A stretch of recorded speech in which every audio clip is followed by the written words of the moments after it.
ധൃതരാഷ്ട്രരുടെ അന്ധതയ്ക്കും 100 പുത്രന്മാരുടെ മരണത്തിനും പിന്നിലെ യഥാർത്ഥ കാരണം ഭഗവാൻ ശ്രീകൃഷ്ണൻ അദ്ദേഹത്തോട് വെളിപ്പെടുത്തിയപ്പോൾ ആ സത്യം കേട്ട് സ്വർഗ്ഗലോകം പോലും ഒന്ന് നടുങ്ങിപ്പോയി. എന്തായിരുന്നു ആ യഥാർത്ഥ കാരണം? ഹസ്തിനപുരിയിലെ കൊട്ടാരക്കെട്ടുകളിൽ അന്നൊരു നിലവിളി മാത്രമേ മുഴങ്ങിയിരുന്നുള്ളൂ. തന്റെ 100 മക്കളും യുദ്ധത്തിൽ കൊല്ലപ്പെട്ടുവെന്ന വാർത്ത കേട്ട് ആ വേദനയിൽ വിറങ്ങലിച്ച അദ്ദേഹം ഭഗവാൻ ശ്രീകൃഷ്ണനെ സമീപിച്ചു. കണ്ണുനീർ നിറഞ്ഞ ശബ്ദത്തിൽ അദ്ദേഹം ഒരു ചോദ്യം ചോദിച്ചു. മാധവ, അങ്ങ് സർവ്വവ്യാപിയല്ലേ? അങ്ങയ്ക്ക് എല്ലാം അറിയാമല്ലോ. പറയൂ മാധവ, എന്റെ 100 മക്കളും ഒരേപോലെ കൊല്ലപ്പെടാൻ മാത്രം എന്ത് പാപമാണ് ഞാൻ ചെയ്തത്? ഈ ജന്മത്തിൽ ഞാൻ ആരെയും ദ്രോഹിച്ചിട്ടില്ല. എന്നിട്ടും എന്തുകൊണ്ട് എനിക്ക് ഗതി വന്നു? അദ്ദേഹം പൊട്ടിക്കരഞ്ഞുകൊണ്ട് ഭഗവാൻ ശ്രീകൃഷ്ണനോട് ചോദിച്ചു. ഭഗവാൻ ശ്രീകൃഷ്ണൻ പതിയെ അദ്ദേഹത്തിന്റെ അടുത്തേക്ക് നടന്നു. ശാന്തമായെങ്കിലും സത്യത്തിന് മൂർച്ച നിറഞ്ഞ വാക്കുകളായിരുന്നു ഭഗവാന്റേത്. മഹാരാജ, കർമ്മഫലം ഒരു നിഴൽ പോലെയാണ്. നാം എവിടെ പോയാലും അത് നമ്മെ പിന്തുടരും. അങ്ങയുടെ അന്ധതയ്ക്ക് ഈ ജന്മത്തിൽ നടന്ന ഒരു കാരണമുണ്ട്. മഹർഷി വ്യാസനെ കണ്ടപ്പോൾ ഭയത്തിൽ അങ്ങയുടെ മാതാവായ അംബികാദേവി കണ്ണുകൾ ഇറുക്കിയടച്ചു. ആ നിമിഷത്തിലെ ആ ഭയത്തിന്റെ ഫലമായിട്ടാണ് അങ്ങ് ജന്മനാ അന്ധനായി ജനിച്ചത്. കർമ്മഫലം എന്നത്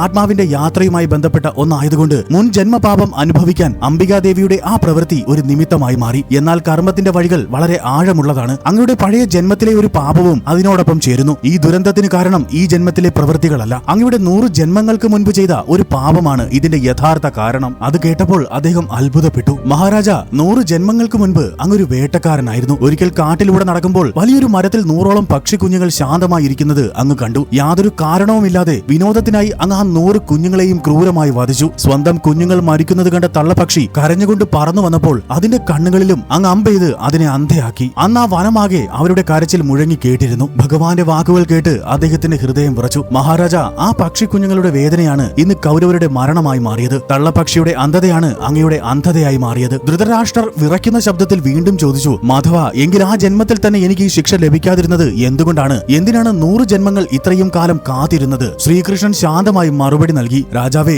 100 പുത്രന്മാർ ജനിക്കണമെങ്കിൽ ഒരാൾക്ക് വലിയ പുണ്യം ആവശ്യമാണ്. കഴിഞ്ഞ 100 ജന്മങ്ങളിലായി അങ്ങ് ചെയ്ത സൽപ്രവൃത്തികൾ കൊണ്ടാണ് 100 പുത്രന്മാരെ ലഭിക്കാനുള്ള യോഗ്യത അങ്ങ് നേടിയത്. ആ പുണ്യം ഒത്തുചേർന്നപ്പോൾ മാത്രമാണ് പഴയ പാപത്തിന്റെ ഫലം അനുഭവിക്കാനുള്ള സാഹചര്യവും ഒത്തുവന്നത്. പാപം അനുഭവിക്കാനും യോഗ്യത വേണം രാജാ.